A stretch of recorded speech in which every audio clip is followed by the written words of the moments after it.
Laukdama susitikimo su jumis mąsčiau. Man atrodo, astronomai ir aviatoriai turi tikrai bendrų tokių savybių. Mes astronomai visą laiką savo mintimis klystam į dangų, žiūrim į žvaigždes, į Saulę, į kosminius tolius.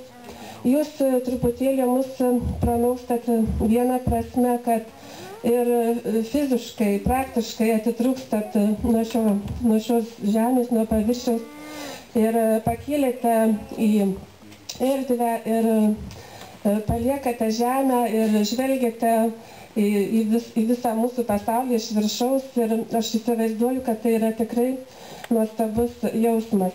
Na, bet kita prasme, galbūt astronomai pranoksta tuo, kad mes gal truputėlį toliau su savo mintim nuklystam į Saulės sistemos pakraščius, į galaktikos plotus, į visatos erdves.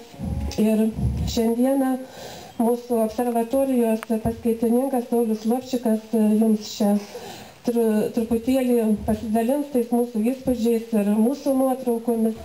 Tikrai labai įspūdį didelį daro tos kosminės nuotraukos ir labai didelį įspūdį daro šitos parodos iš tikrųjų nuotraukos. Ir labai džiugu, kad aviacijos mylėtojai taip pat yra romantikai ir sukuria tokį grožį ir dalinasi juos visuomenę ir su mumis. Mes taipogi observatorijoje skaitom daug paskaitų, priimam žmonės, parodom kosminius kūnus. Šiandieną truputėlį Saulė nusišypsojo, kai kas jau pamatė Saulę. Jeigu čia po renginių dar bus, tai irgi bus galima pažiūrėti. Na, o vakare pranašaujama, kad bus giedra ir mano kolega jau vyksta iš Vilniaus čia.